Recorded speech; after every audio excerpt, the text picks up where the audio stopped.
My name is Calliope, daughter of the sky god Zeus, and muse of much renown. Sit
My name is Calliope, daughter of the sky god Zeus, and muse of much renown. Sit here, at my perfumed feet, as my poem unfolds before you, an epic that springs from the depths of the sea and finds its end upon strange shores. For this is your story, the story of Argons, son of Argus the shipbuilder and friend to Jason the hero. Our tale begins like many a sailor's story before it, with tragedy and a lilting song that carries from one dark wave to the next.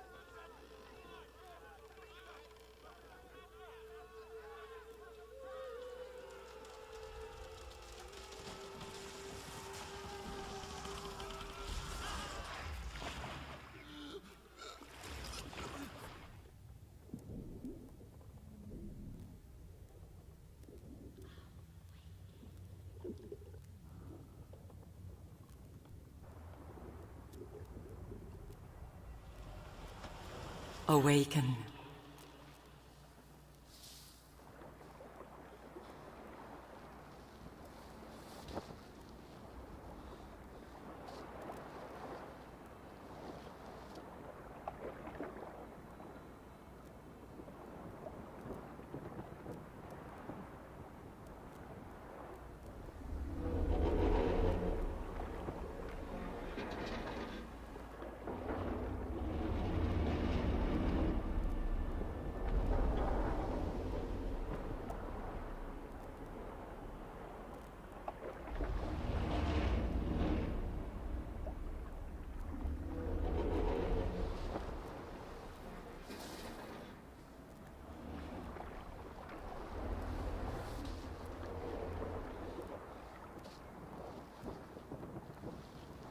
Book 1.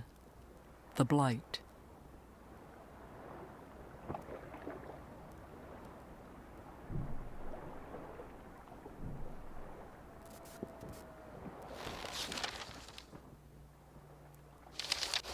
May these words recount the strange toils of Argons, chronicler.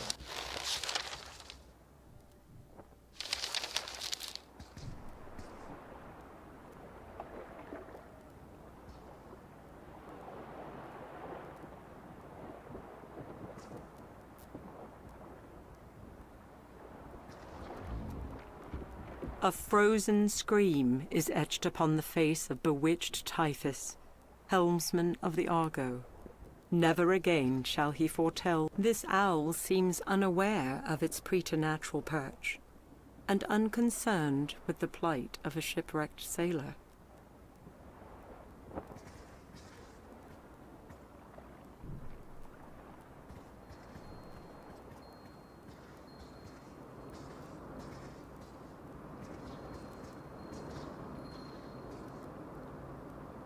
The death that haunts this isle did not spare even a child from its sorcerous wrath. No craftsman could sculpt a child so lifelike, nor create that which now stands lifeless.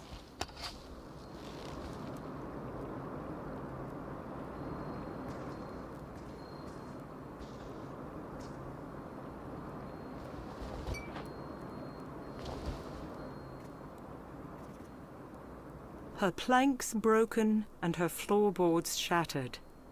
This statue is of Amphitrite, Queen of the Sea. Sadly, the goddess did little to hinder the decimation that litters these rocky shallows.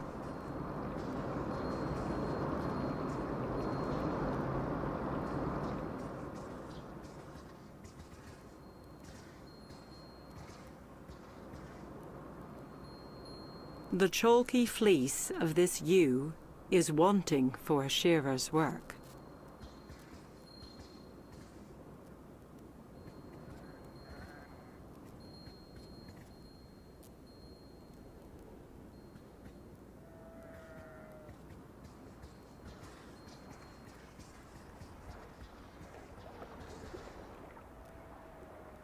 "'Tis the faithful Argo, her weathered hull rent, her stalwart crew scattered, dead or lost to the endless sea. A faint melody can be heard as the sea wind blows past her figurehead.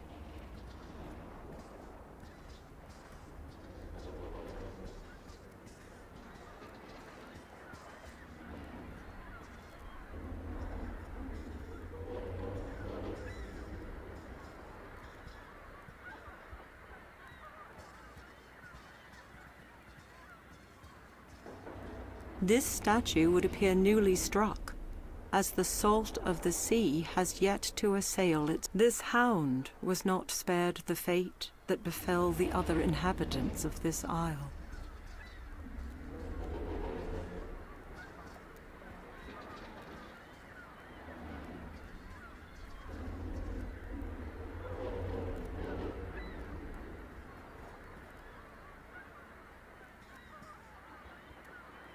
While man may have birthed this massive sculpture from the isle's bedrock, deep waters now embrace it as their own.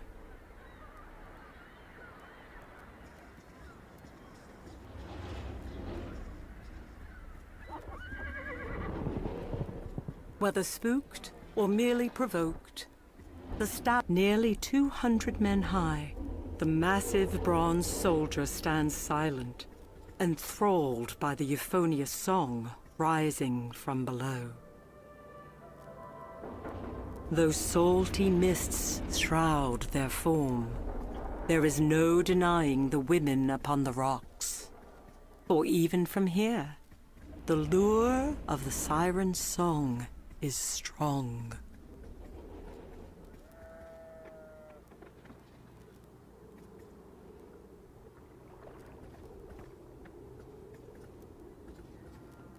"'Tis Palamonius, son of Olenane Lernus, whose bodily frame and valor no man could match.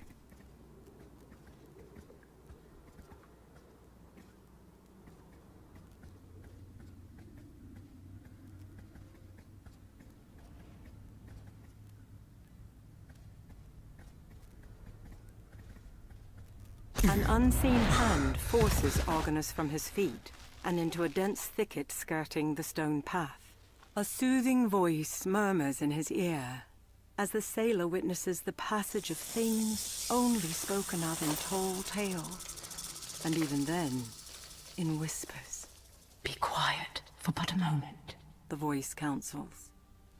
Once the otherworldly creatures fade from sight, Argons pulls himself from the dust and gazes skyward. Before him, held aloft, is a handsome woman, replete with glory and power. How many times must fair Athena save one man? The immortal asks, her head tilted with uncommon grace, her eyes soft. Before words can form on Argos' lips, she continues. "'Tis not a query to be answered so readily, sailor of the Argo. Shadows gather," she says. "There is a blight upon this isle. Have you not seen its handiwork? The flesh of your companions no longer flesh. Their bones, that of the earth." The woman's eyes drop. "I fear my own hand may have set these dire events into motion.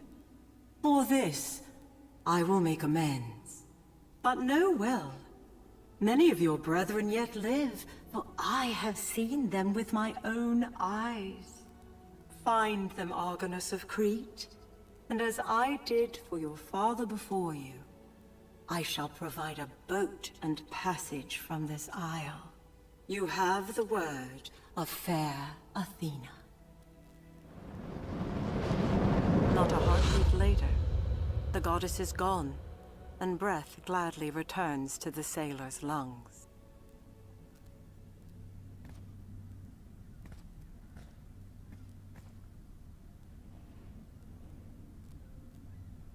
This isle is littered with such debris. Full leaves, like those found on apple or fig trees, the odd shape of this blue-gray stone gives nary a hint of its purpose. 'Tis Phalurus of the Ashen Spear. His father, great Alcon, shall never again welcome home his... The statue is certainly that of the hero, Oileus, peerless in courage and strong in spirit.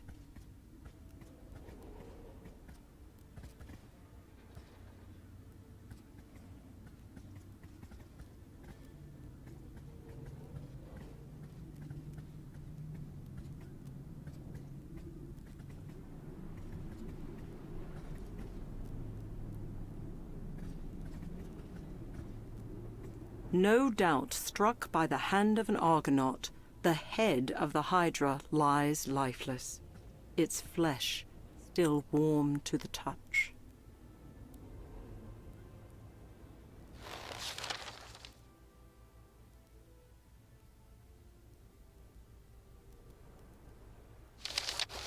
Blessed are those who chance upon this manuscript, only to more.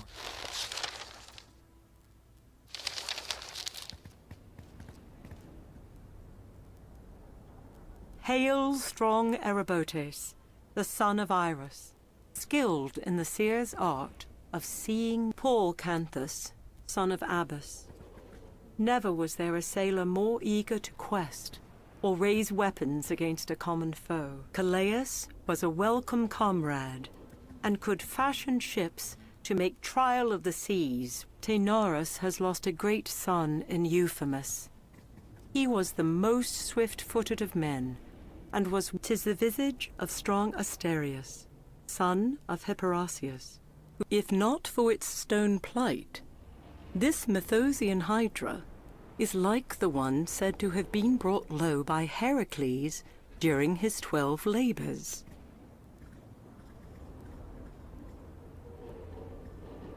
This wayfarer's spear is both a formidable weapon and a sailor's crutch.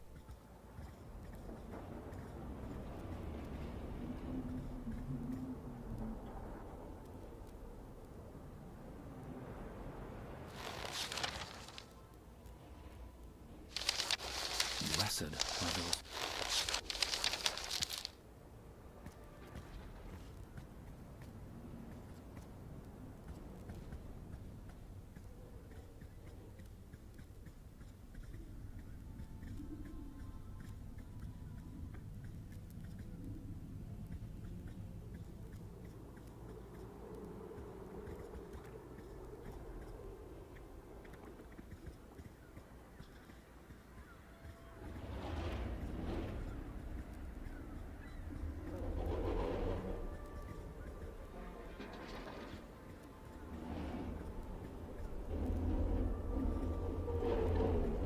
Massive stone doors are cradled by the sheer cliff face. A semblance of Pasiphae, the immortal daughter of the sun god Helios, guards the entrance. This statue is of Minos, the king of Crete, and son of Zeus and Europa.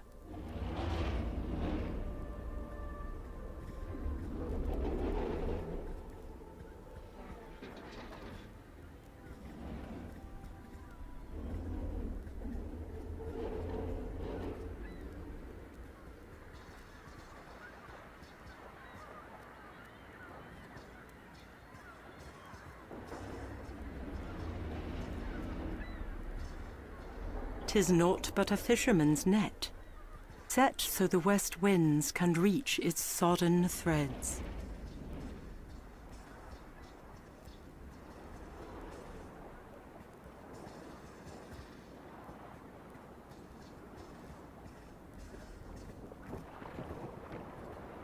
Acastus, the son of King Peleus and a lifelong consort, reaches in vain, his sun-baked flesh now that of ashen stone.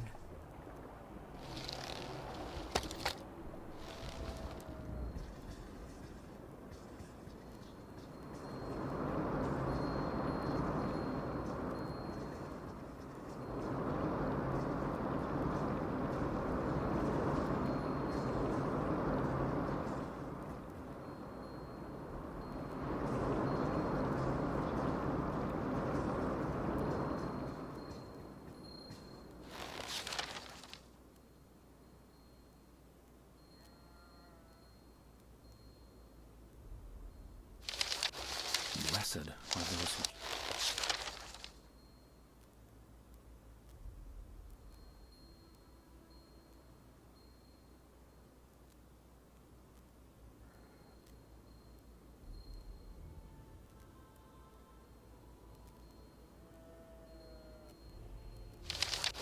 May these words recount the strange toils of Argons, chronicler. Blessed are those who...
This child was not struck down by mortal ills, but surely by something. This young woman, most likely a temple worshipper, seems to have been frozen in time.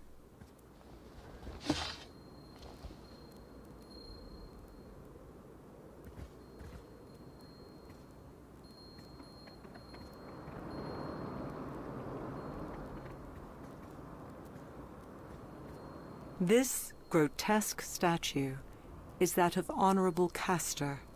Skill finding a trinket such as this upon these shores, let alone within the boughs of this tree, must surely be a portent. Finding a trinket such as this upon these shores, let alone within the boughs of this tree, must surely be a portent.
Blessed are those.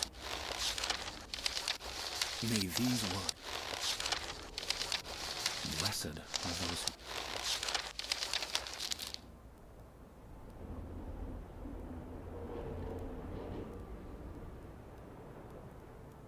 The creature depicted on this mosaic has multiple heads and a scaled hide.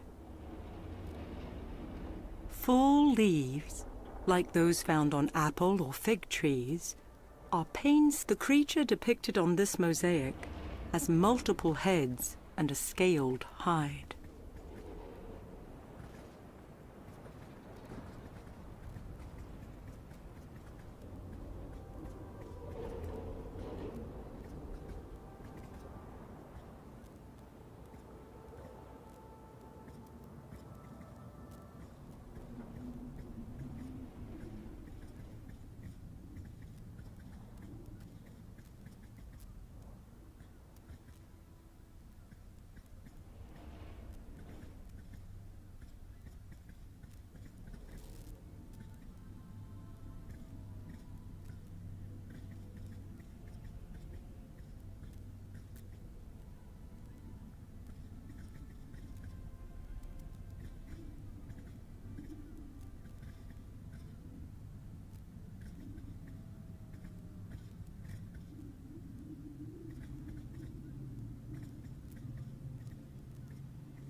The head of a once giant stone statue lies half hidden in tall grass and underbrush.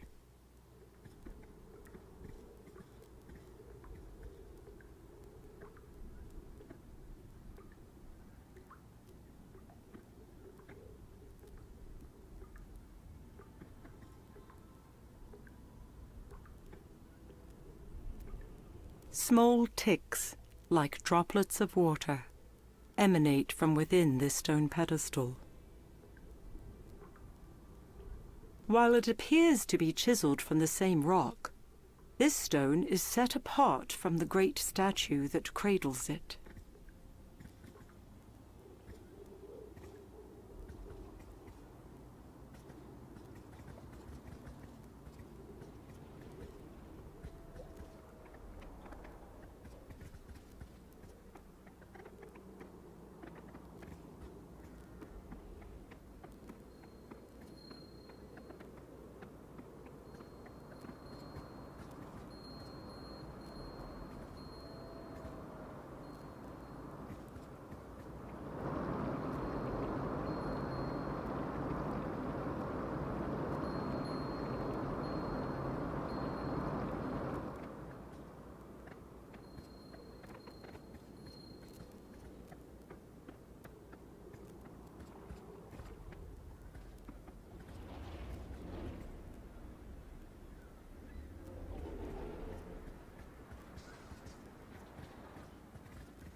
Those salty mists shroud their form.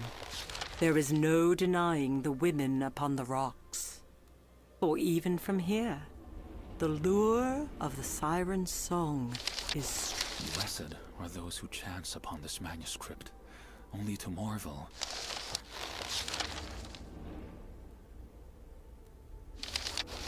Blessed are...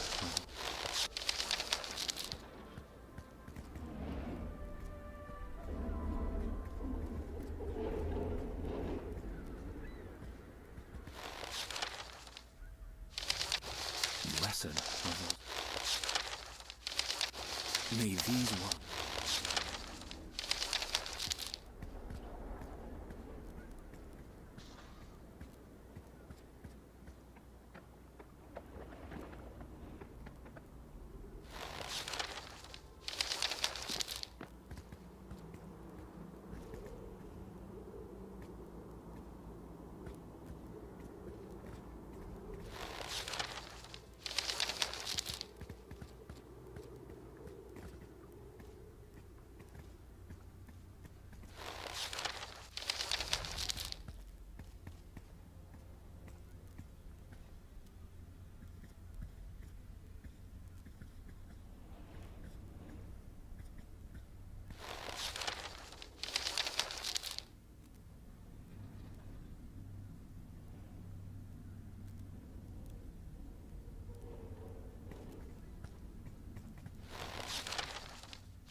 Blessed are those who chance upon this manuscript, only to marvel, perhaps in disbelief, that a goddess appeared, let alone spoke, to a simple sailor.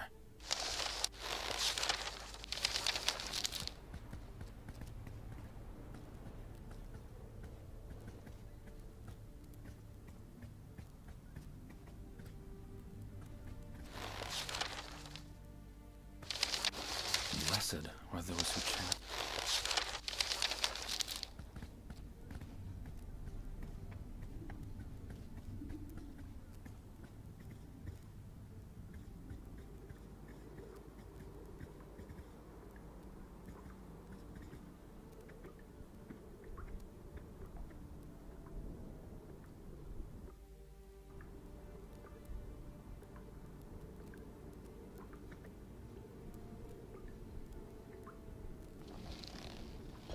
The stone drops neatly into the groove, and the great eye slowly moves, revealing a hidden passageway.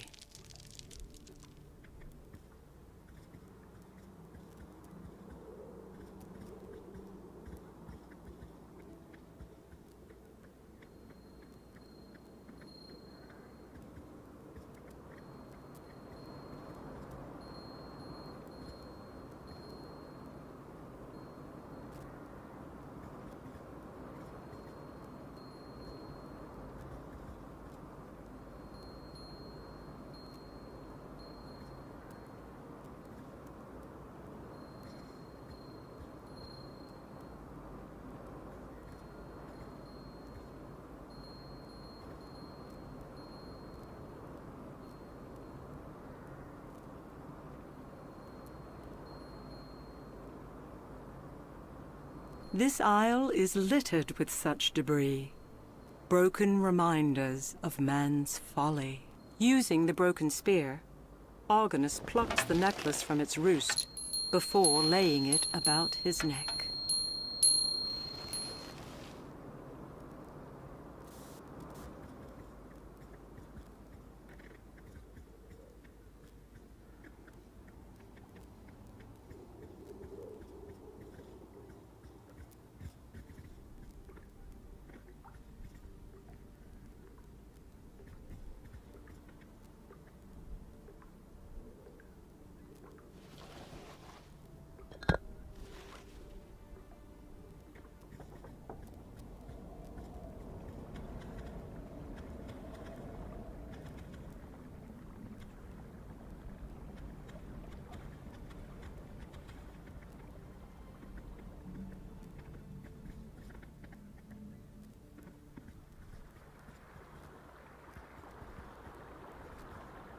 An intricate carving of a fish betrays which god inhabits the temple beyond.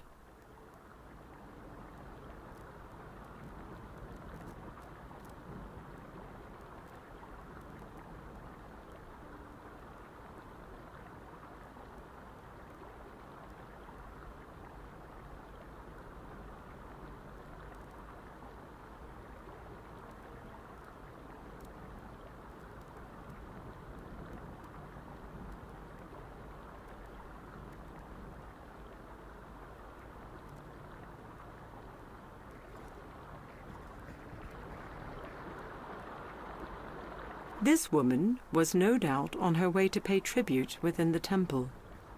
Her last This carving is assuredly the work of a master craftsman.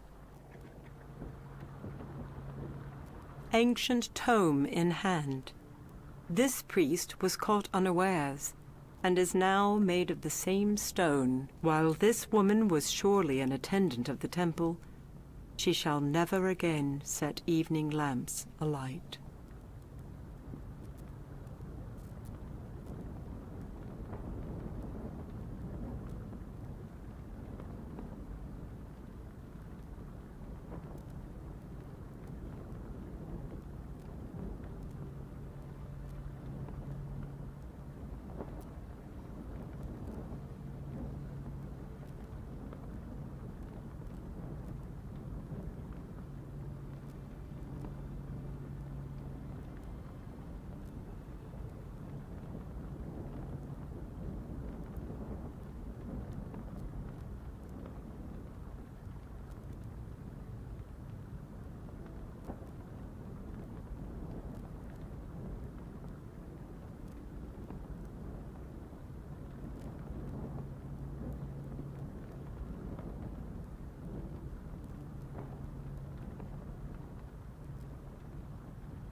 Even the pious have not been spared the bewitchment that has befallen this isle.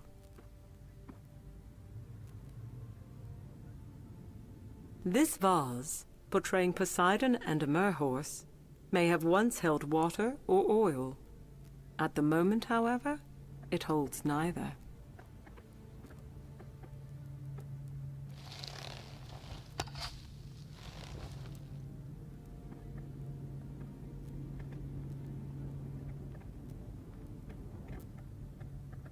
Unlike the unearthly statuary that inhabit this isle, this towering statue of Poseidon shows the workmanship of a master sculptor's hand. Unencumbered by the burdens of man, this mosaic depicts the gods both at war and at rest.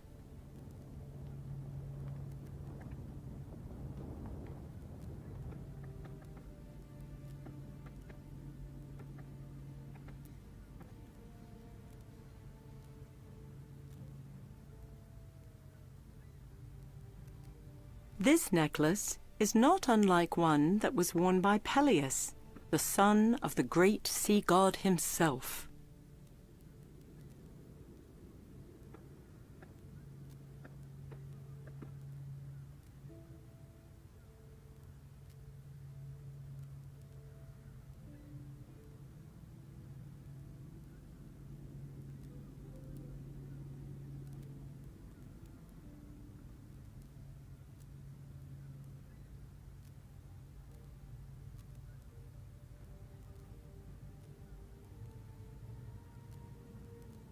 This necklace is not unlike one that was worn by Peleus, the son of the great sea god himself.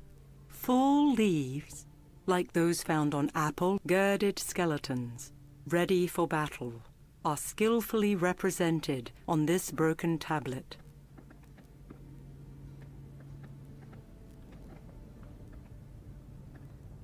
Painstakingly carved by the pious, reliefs such as this can be found in any temple from here to Lurcia.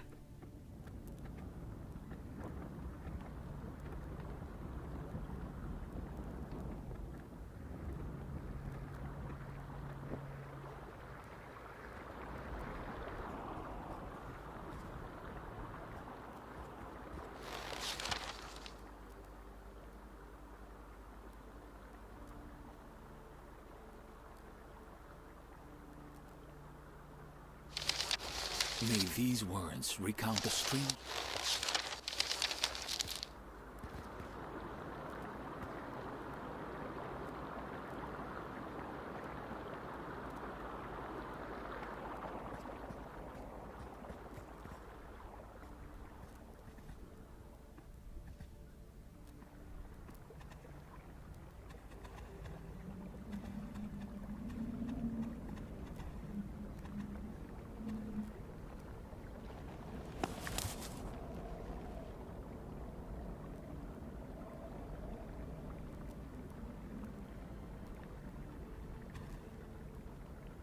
The lovely purple color of this flower conceals its poison. While the tip of this spear may no longer be fit for battle, it may still serve another purpose, albeit one more pedestrian.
This necklace is not unlike one that was worn by Peleus, the son of the great sea god himself. This necklace is... Removing the necklace, Argons holds it before the statue, praying silently that Poseidon recognizes it and grants audience to a weary wayfarer. The great sea god does not disappoint. Within seconds, marble shudders, foundations shake, and the heart of Argons is quickened. The Lord of all waters speaks. Who would call upon Poseidon, only to be found wanting of tribute or song? Poseidon stretches forth his arm. Where are my consorts and vassals? Look about you. You may seek them, but they will not be found. They have deserted me, forsaken me in this darkest of hours. And who has set loose the scourge that you have borne witness? Athena's puppet, the son of Danae and Zeus himself. The sea god pauses for a moment, taking measure of the sailor before him. Yet, even so, my anger is not fit to be laid upon the shoulders of my bondservants, let alone set upon one whose necklace bears my mark. Leave me to my grief and seek me no more. I have opened a way for you. Take it if you wish, or abandon it. It matters little. The statue of the sea god turns his gaze away from the sailor and speaks no more.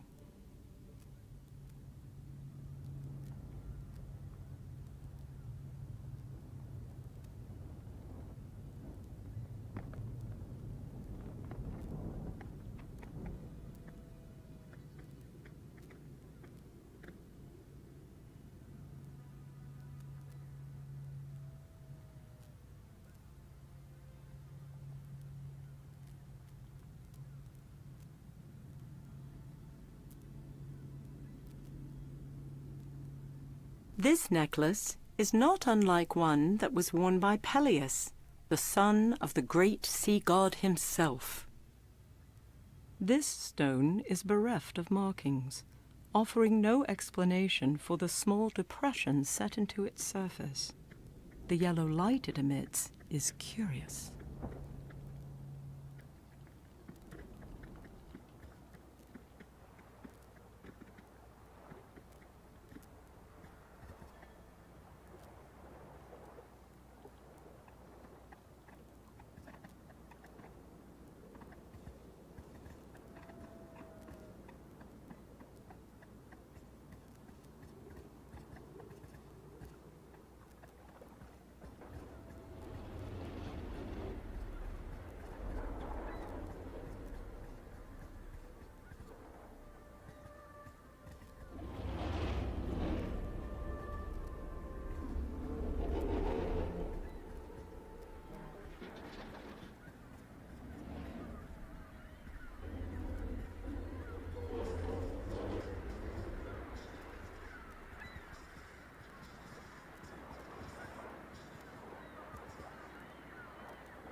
Small boats, such as this, lie broken upon the sands of this isle.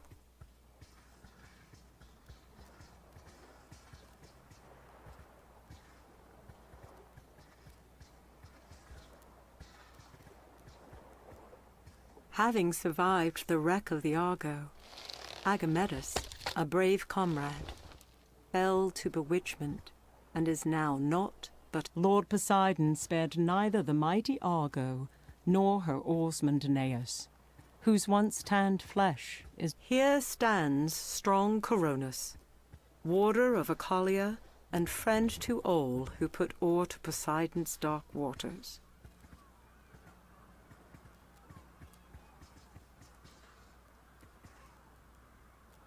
This statue appears to be under construction. Considering the dire circumstances, it may remain so indefinitely.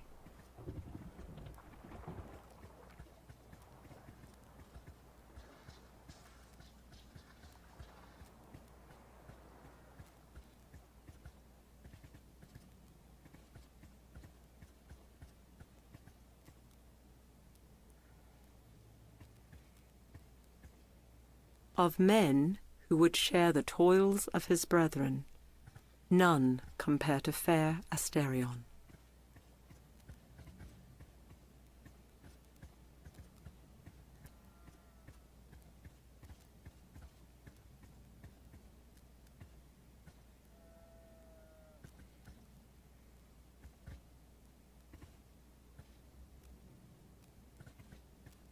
The simple robe of this, the blight of which Athena spoke, has left a trail of sorrow in its wake.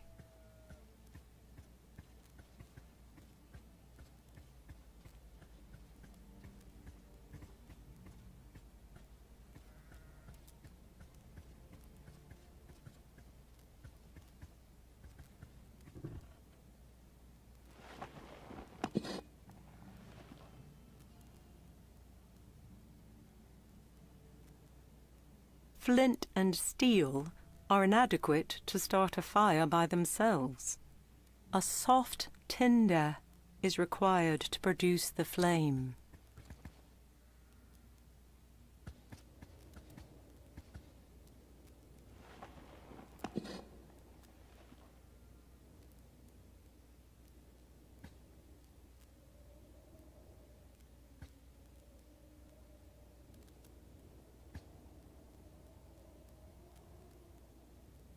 This sack likely contains grain, or perhaps corn.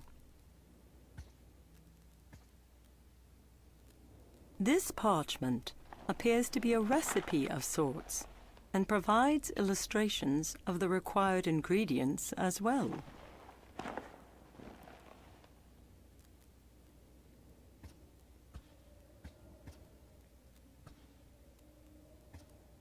This hide has been set out to dry, no doubt to later be used as cloth. This shelf could easily accommodate additional vases and jars.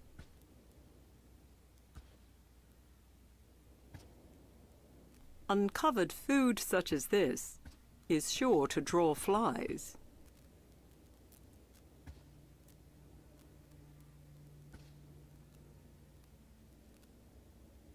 This parchment is inscribed with 3 illustrations of native flora. Next to each is a name. The lovely purple color of this flower conceals its poisonous nature.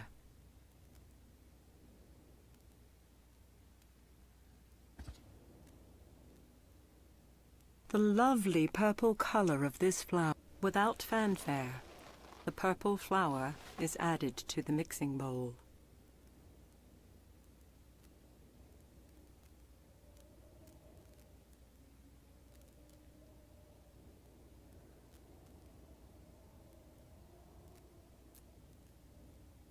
Small bits of crushed flowers flake the rounded edge of this pestle. This simple bowl and accompanying ware are no doubt used for mixing ingredients. Flint and steel are inadequate to start a fire by themselves. Full leaves, like those found on apple or fig trees, are painstakingly inlaid into this rough piece of limestone. While the tip of this spear may no longer be fit for battle, it may still serve another purpose. This simple bowl and accompanying ware are no doubt used for mixing ingredients.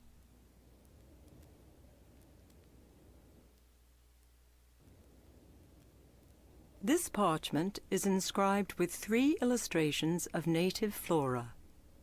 Next to each is a name and a brief description. Datura, purple trumpet flower. Black nightshade, white flowers with berries. Mandragora, green leaves with red flowers. Near the bottom is a drawing of fire, and within it a single word: sleep.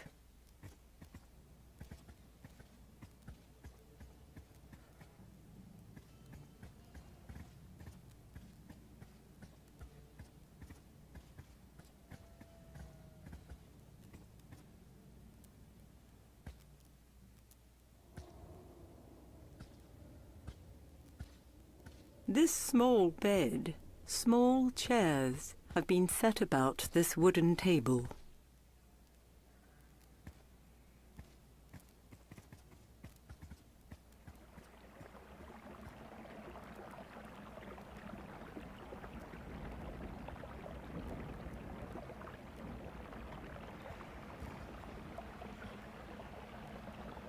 The odd shape of this blue-grey neither discarded coins nor any telltale markings can be seen within this fount.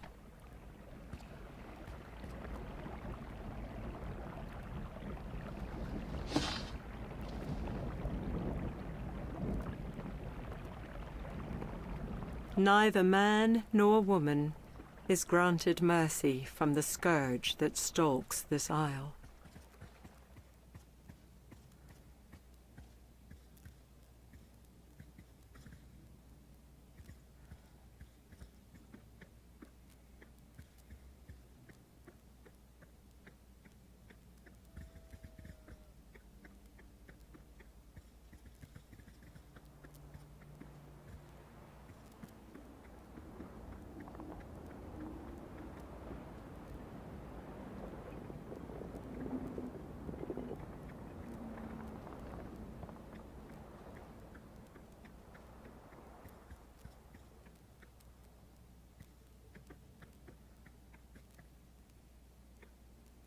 Tireless winds blow past the form of fair Argon, who was well skilled at inferring from sun and star the stormy winds.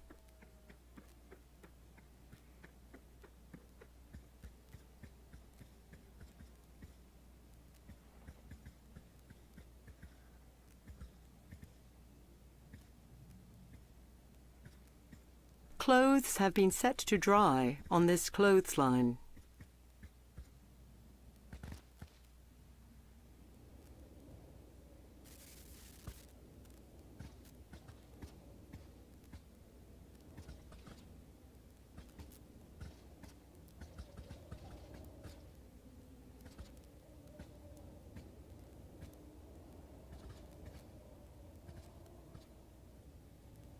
This large shelf is stocked with various vases and bowls.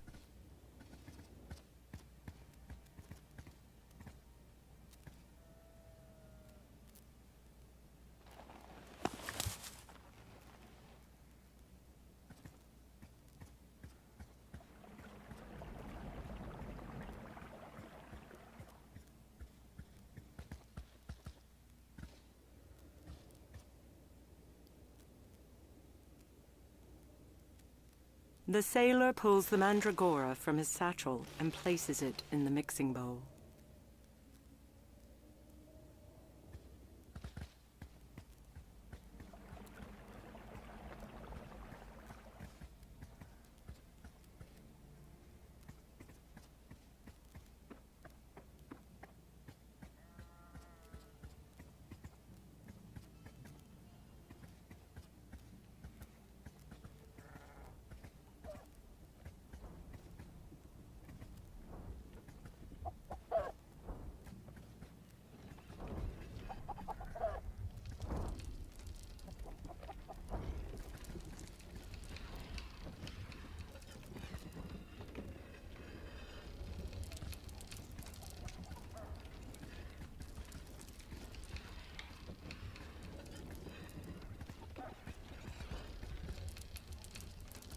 Powered by the large blades, a heavy stone moves slowly within a wide grinder.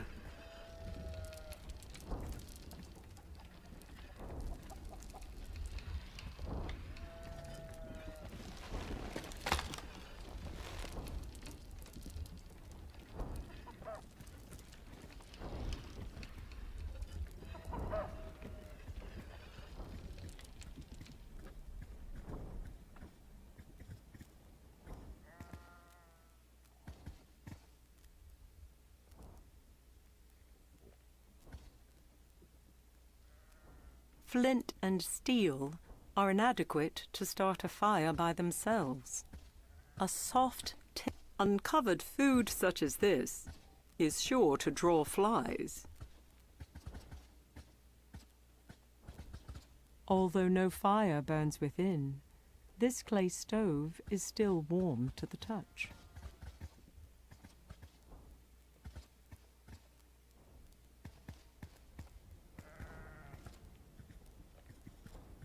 This creature had nary a chance to... Clearly caught unawares, this simply dressed man hinders entrance into or egress from this building.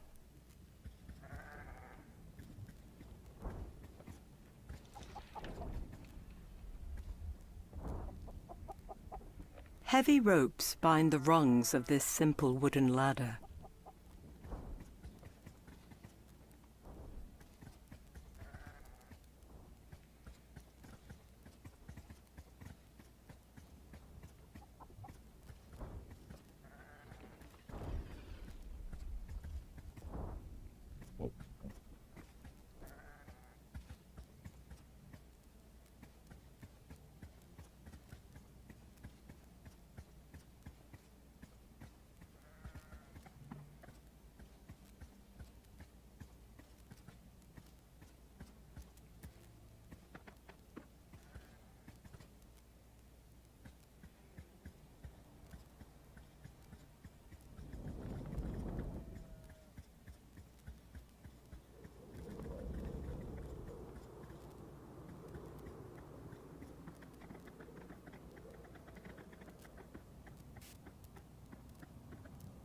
While impressive statues dedicated to the goddess Hera are not uncommon, the dearth of pious attendants is troubling.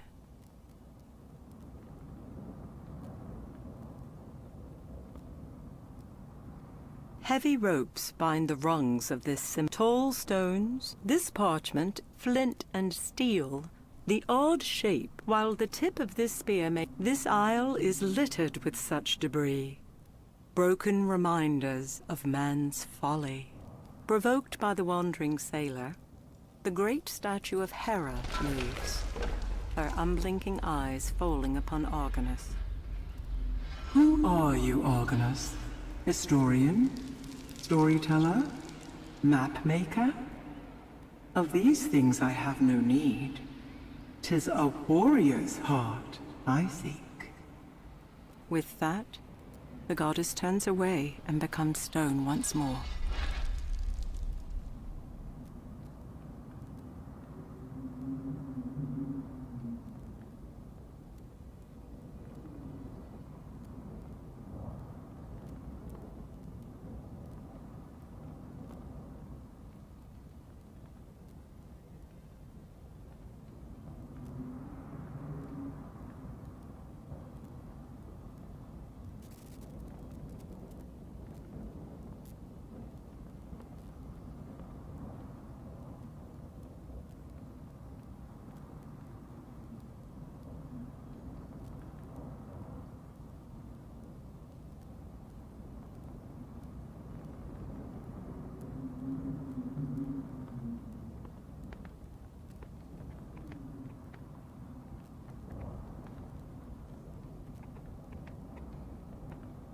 Whatever prayers of supplication this woman lifted to the gods went unheeded and apparently unanswered.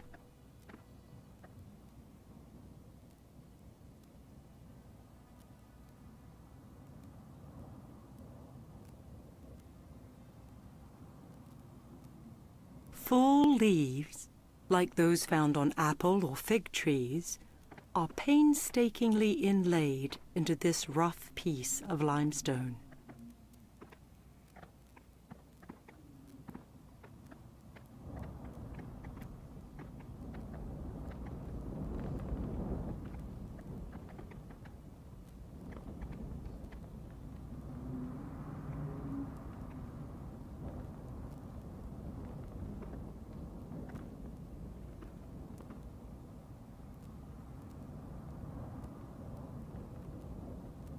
This necklace is not unlike one that was worn by Peleus, the son of the great sea god himself.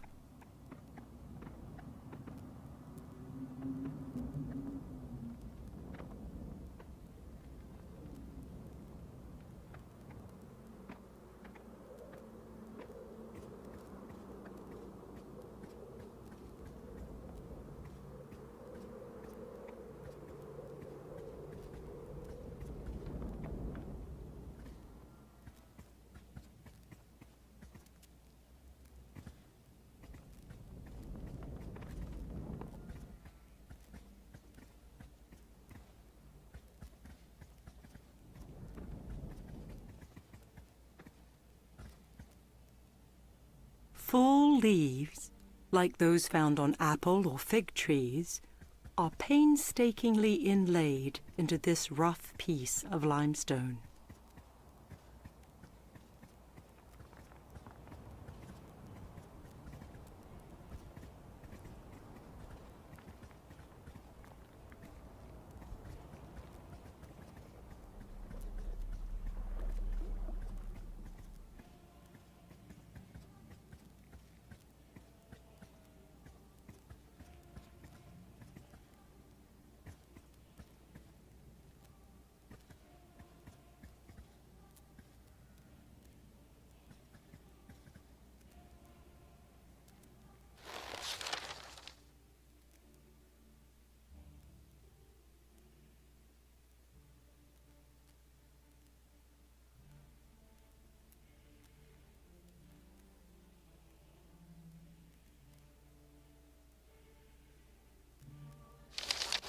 I have offered many a prayer to the...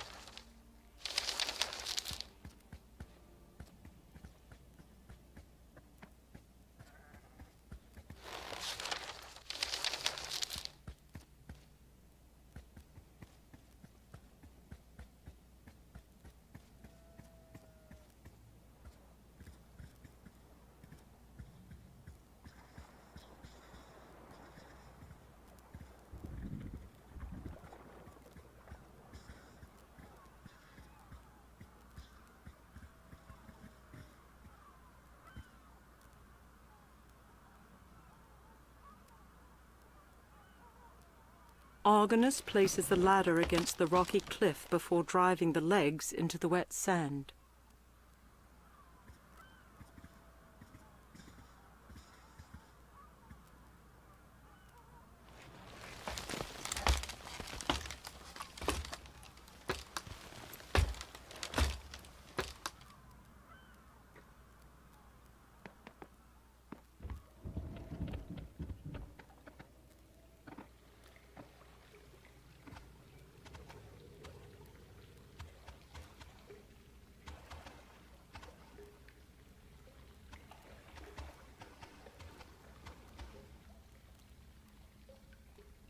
Full leaves, like those found on apple or fig trees, are painstakingly inlaid into this rough piece of limestone.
The creature depicted on this mosaic has multiple heads and a scaled hide.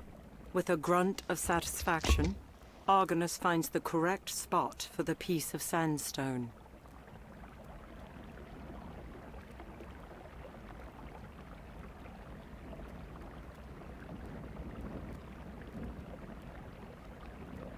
Full leaves, like those found on apple or fig trees, are painstakingly inlaid into this rough piece of limestone.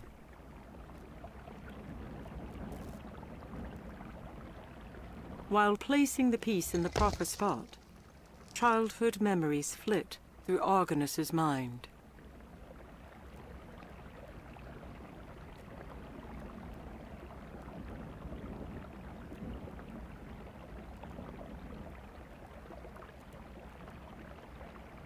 The piece of sandstone fits snugly within the hole.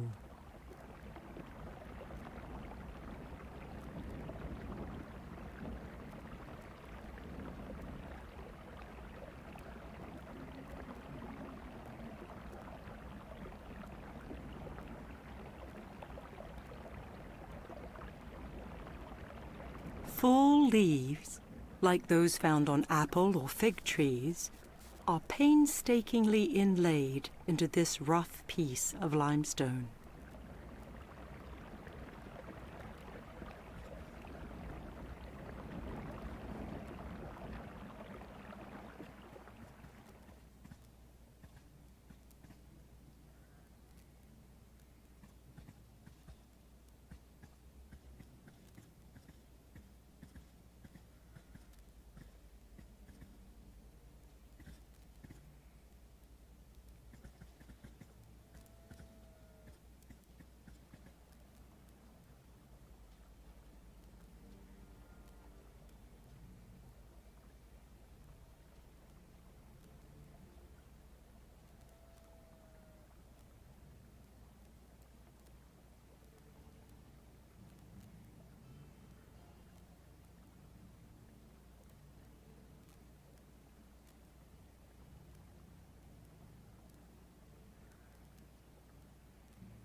A blade this dull would be of little use to even a common cook.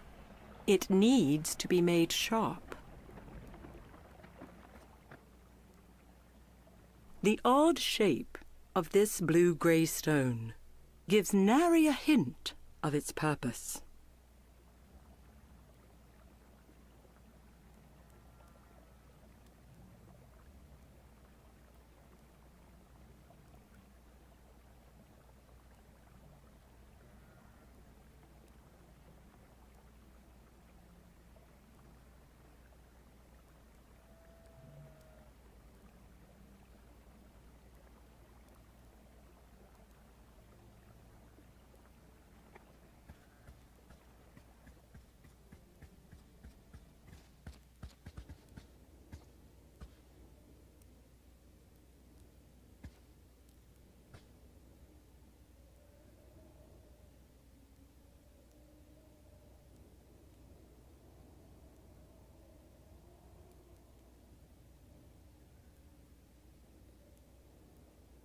This parchment is inscribed with 3 datura, purple trumpet flower, black nightshade, white flowers with berries, mandragora, green leaves with red flowers.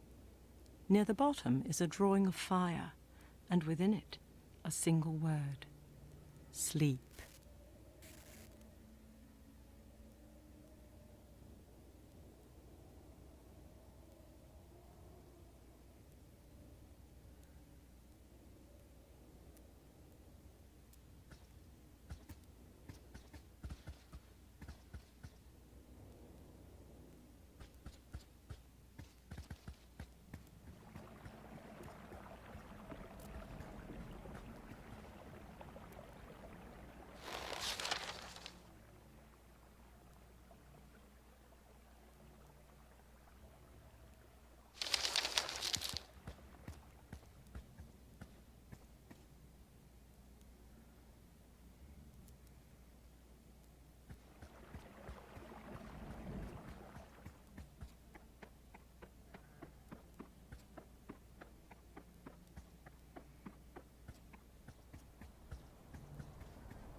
This parchment is inscribed with 3 illustrations of native flora. Next to each is a name and a brief description.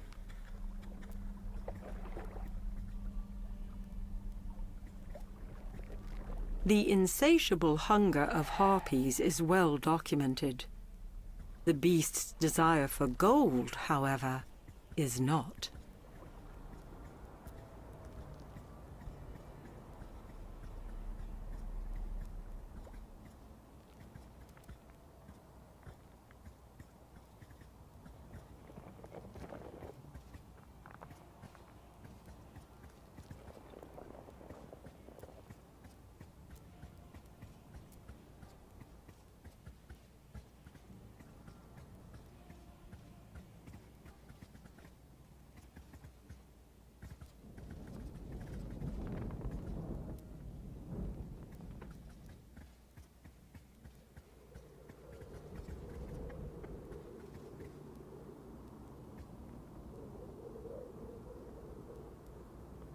A blade this dull would be of little use to even a common cook.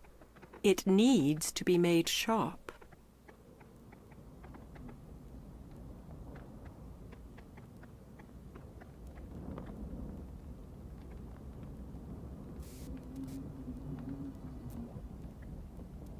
Much like her life, this elderly priestess's torch has not only been snuffed, but petrified.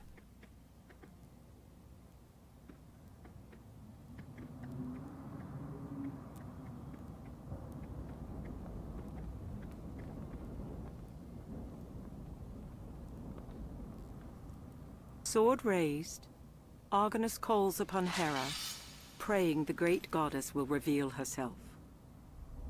The mother of Ares obliges the sailor when the statue slowly comes to life and stone lips part. Argons, She says, stand where you are and move no closer, for you are on holy ground. I have watched you from afar. I have seen your mettle. I have felt your anguish. Did you know that the gods feel anguish as well? Perhaps not for fallen comrades, but certainly for that which has been taken from us. Zeus's pets have taken to roost, defiling my golden orchard, which now lies fallow. I need but one warrior who would reclaim it. Reclaim my honor. Would the name of Argonus be immortalized thus?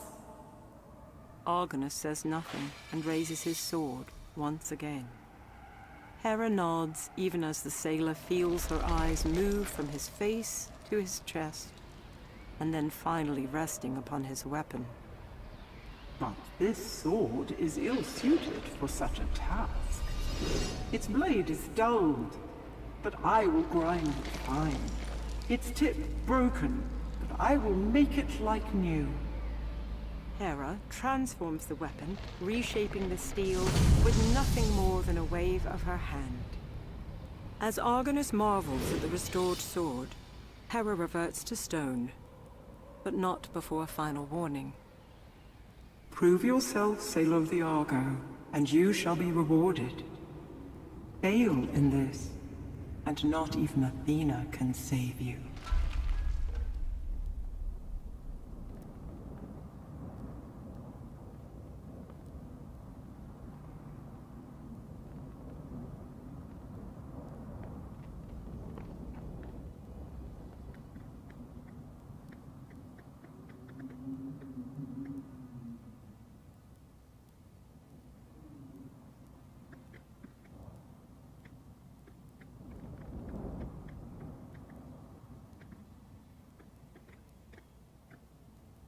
It is surprising to see an owl this white upon an isle such as this.